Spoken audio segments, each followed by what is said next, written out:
one of the things that we have learned in our reporting is that the Biden White House, led by the president, First Lady, and Hunter, and also top aides, they were lying not just to the media, they were lying not just to the public, they were lying to other Democrats. They were lying to donors.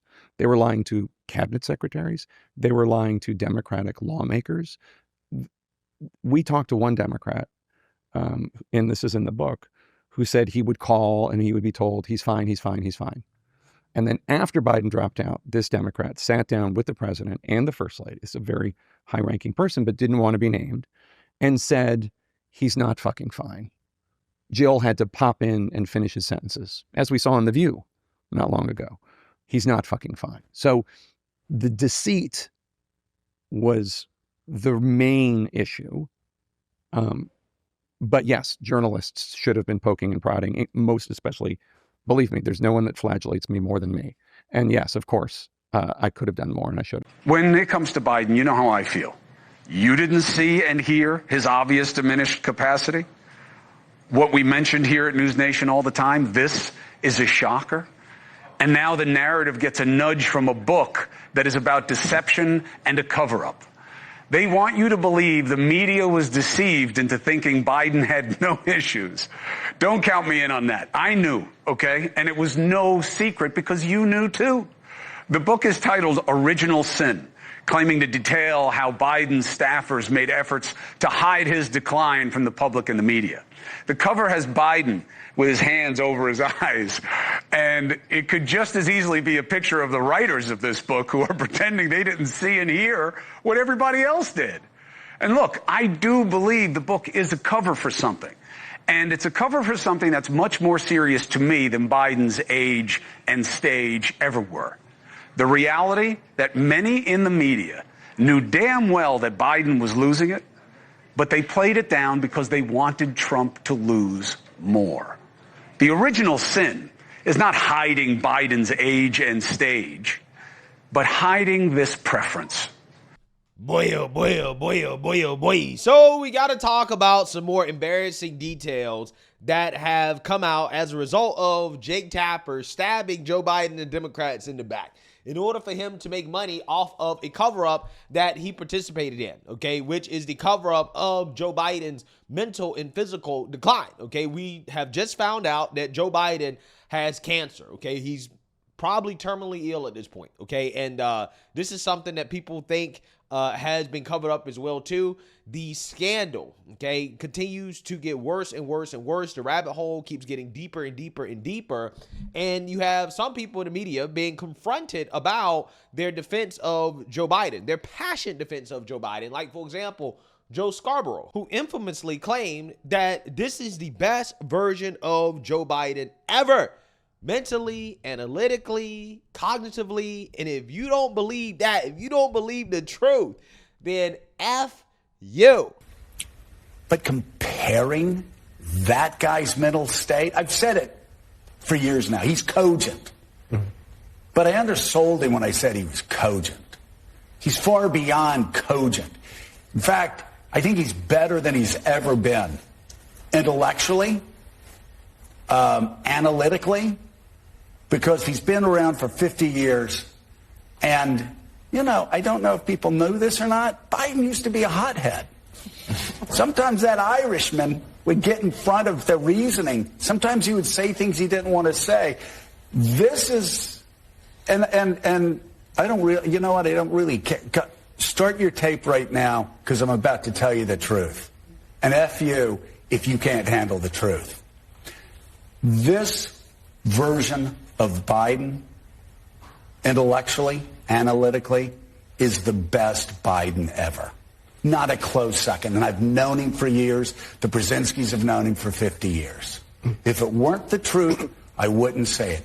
Yeah, so Joe Scarborough was confronted on those comments, and as you can imagine, his explanation for why he made those comments definitely didn't really make sense. Again, considering everything that we know about Joe Biden now, I mean, that we all knew at the time, okay, it was very obvious.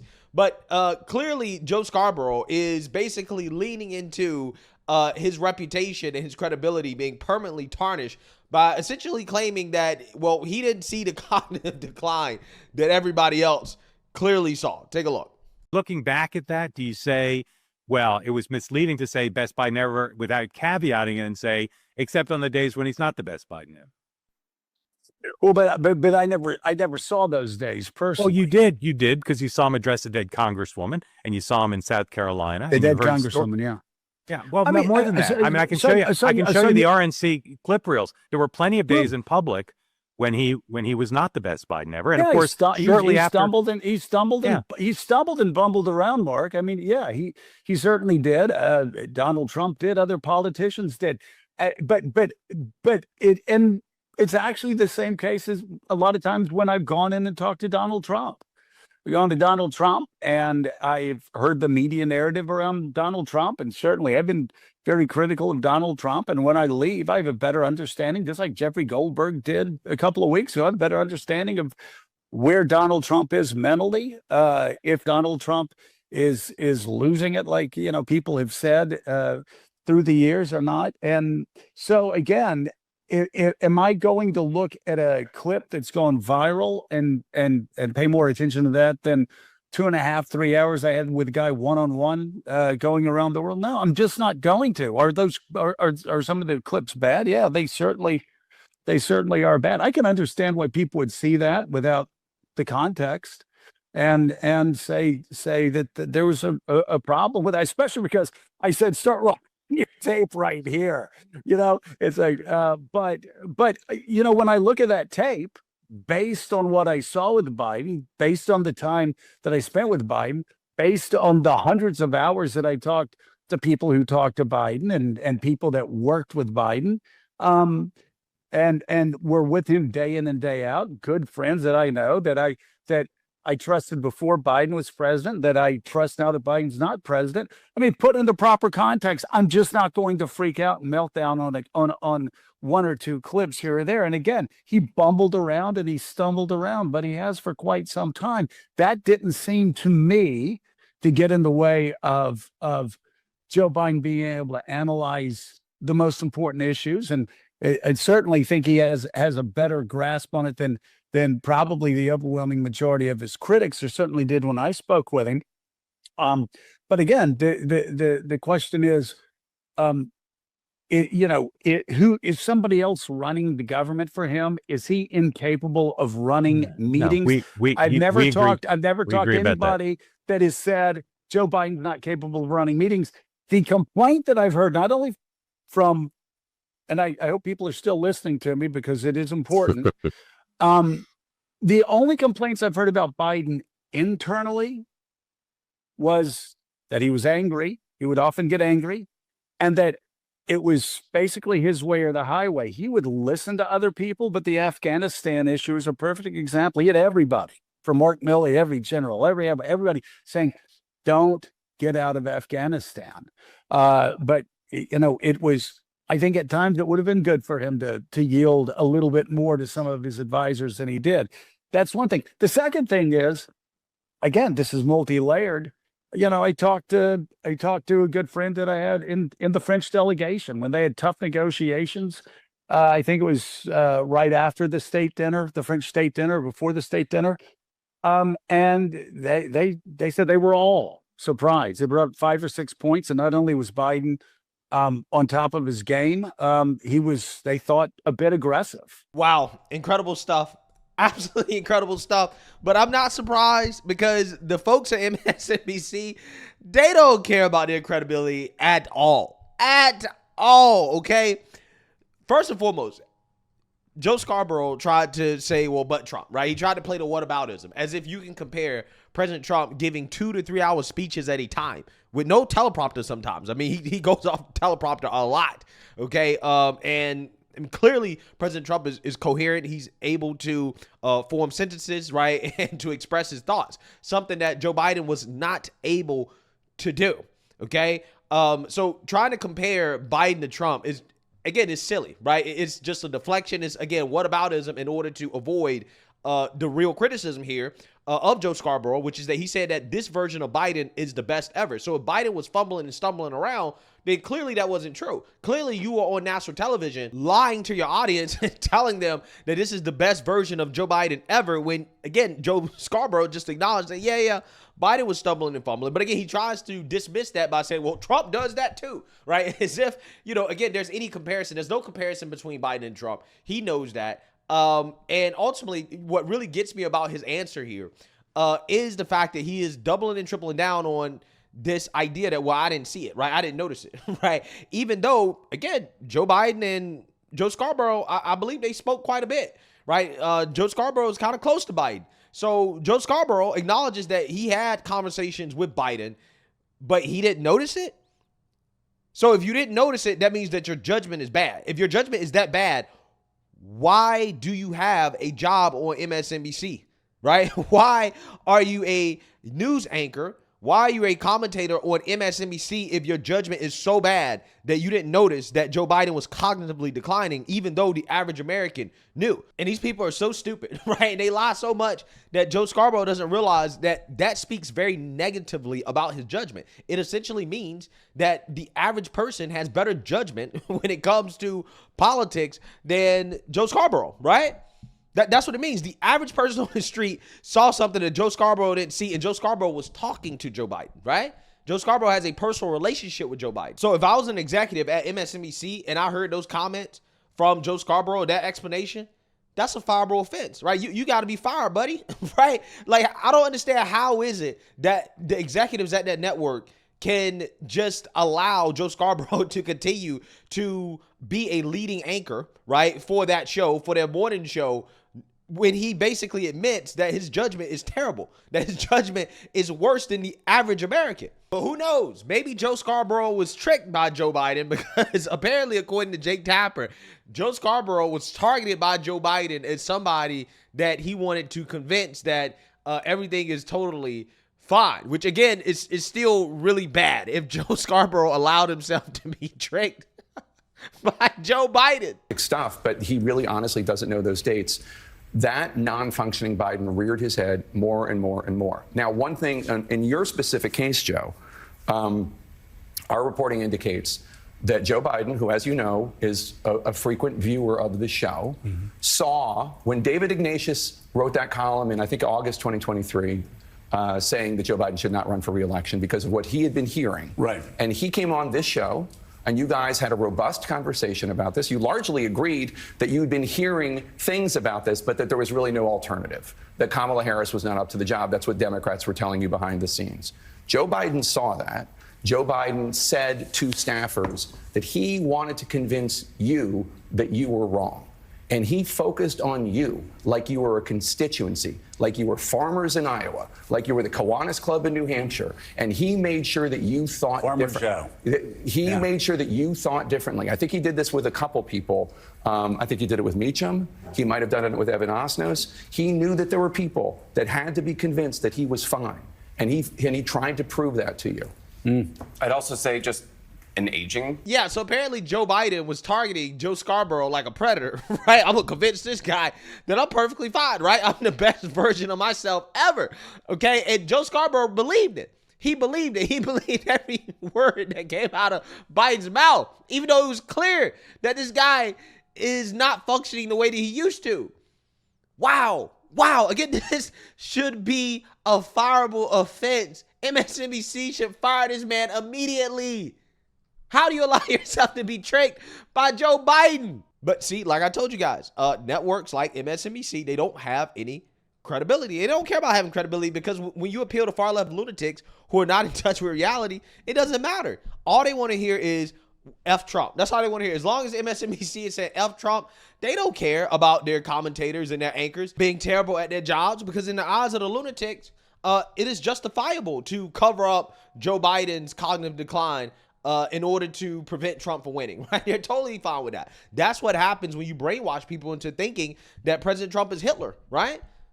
They'll excuse anything from the Democrats and their propagandists in the media. So that being said, we got to talk about more bombshell news that is coming out about Joe Biden's cognitive decline, right? And what the people around him knew, because apparently they had staged a town hall for Joe Biden to film a commercial. But it was so bad, right? It was so bad that they had to scrap the footage because Joe Biden just couldn't do it, right? He is so impaired that he could not do a staged town hall. Absolutely amazing stuff coming out of this book. So without further ado, let's go ahead and get into this. More damning revelations tonight about the Biden inner circle's efforts to hide his decline, including a scene in which the campaign staged a fake town hall. Why? Well, to quell concerns about his age and ability to interact with people. Joining us in our fifth seat at the table is the co-author of Original Sin, President Biden's Decline, Its Cover-Up, and His Disastrous Choice to Run Again. That is Alex Thompson. He's also a CNN political analyst and an Axios national political correspondent.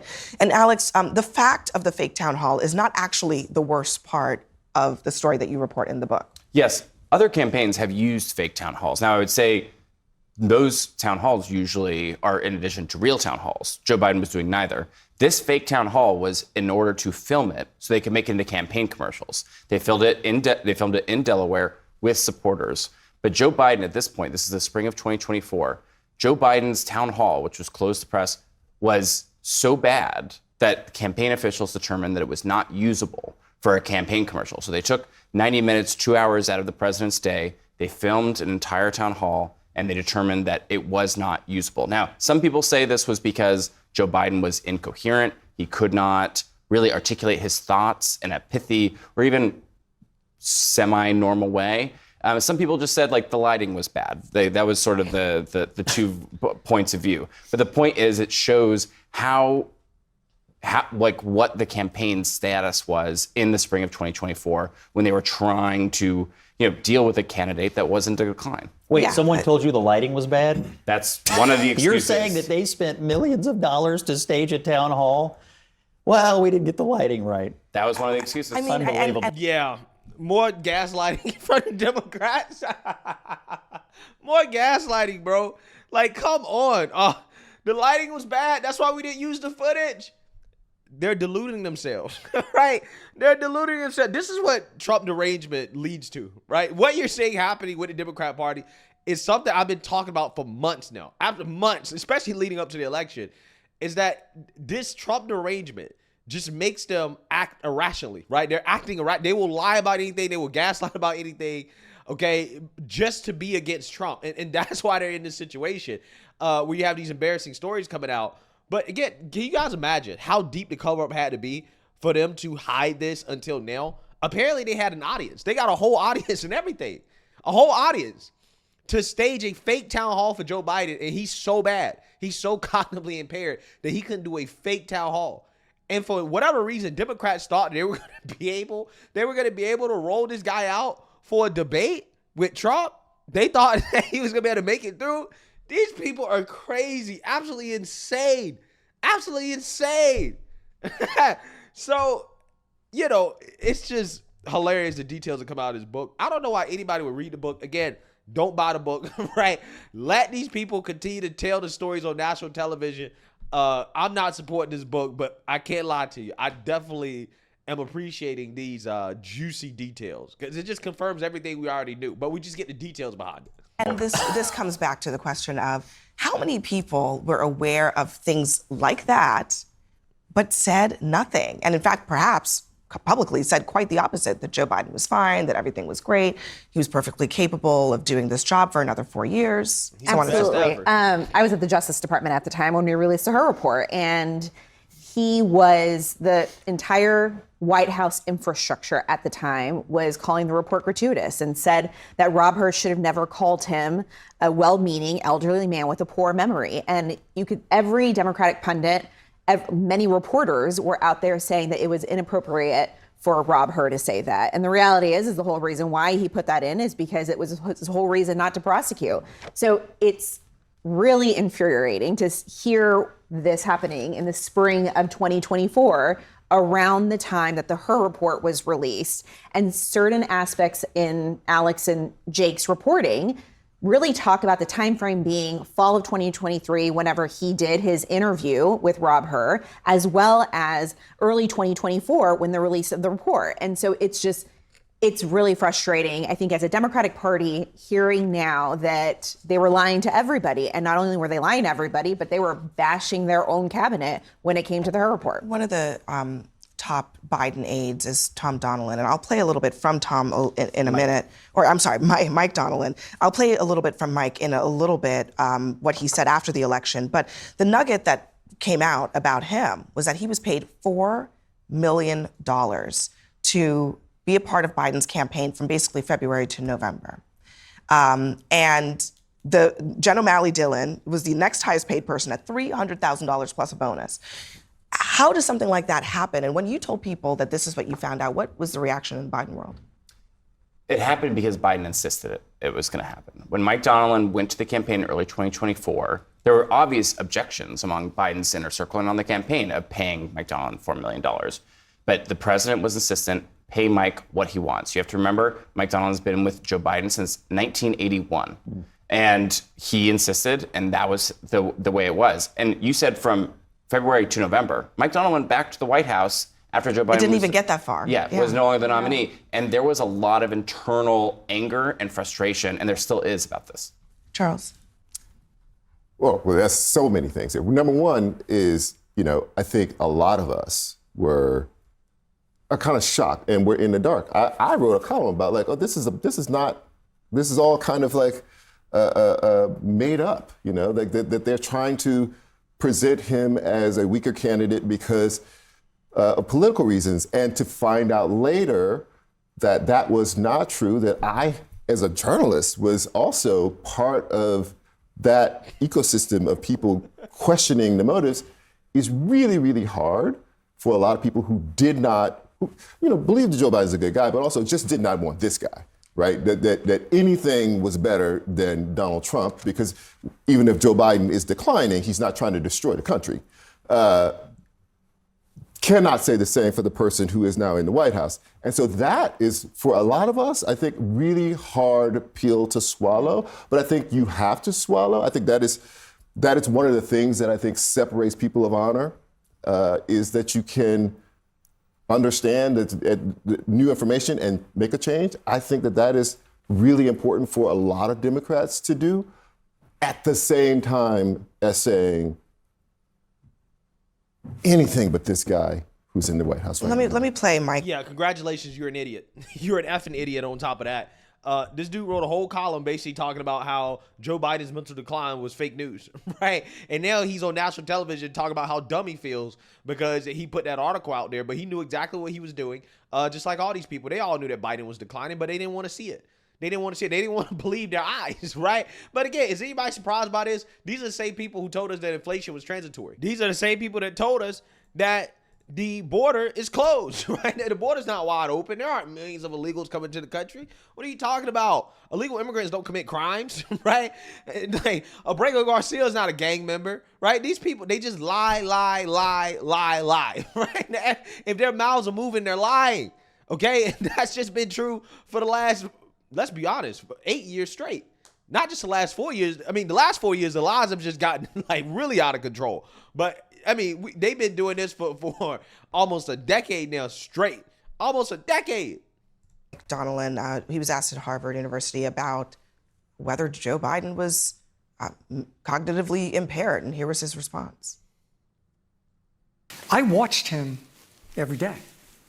There's this view out there, and you see it written as like it's fact. Oh, Biden was mentally impaired. I didn't see that. And I sat in a room with him for hours and hours. So again, your judgment is bad, right? And again, that's what these people don't understand. I didn't see that. I spent so much time with Joe Biden. I didn't see it. Okay, so now you're telling the world that, again, you have terrible judgment. You have worse judgment than the average American. That's what they're telling people, and these people are too stupid to realize it. If I was one of these people, I would just come out and say, look, yeah, you know what? We all lied, right? I'm telling you the truth right now. We all lied. We all knew it was happening. We just didn't want Trump to win, right? That's why we lied. Just tell the truth, but they can't do it. They can't do it. They're going to die on the hill of, well, I didn't see it, right? I wasn't around Joe Biden, right? They're going to die on that hill, or it's going to be the hill of, well, I was around him, but I didn't notice anything was wrong with him. Both equally bad, right? Both equally bad. I don't know how much time any of those people spend with Biden. I know how much time I spent with him. I know what I saw. Alex, is he just lying?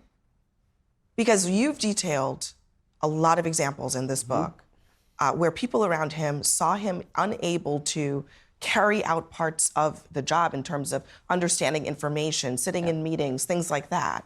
Is he just lying? I don't know if he's lying to us people or if he's lying to himself. You know, I think in some ways this is a very human story. We've all had aging people, and people react to aging people they love in very different ways. Sometimes they realize, man, this person needs help, and sometimes they're a little bit in denial about it. And I think it's possible that this could be the case. Is there a difference there, though?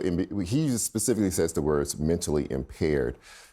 Is there a difference in your reporting between decline, an elderly decline, and a mental impairment? I think that is there a difference there? And if there is, I think it's significant to say that. It could. It sort of depends what he says. I mean, there were moments when there were members of his own cabinet that would have been concerned if a crisis had happened at that moment. Right.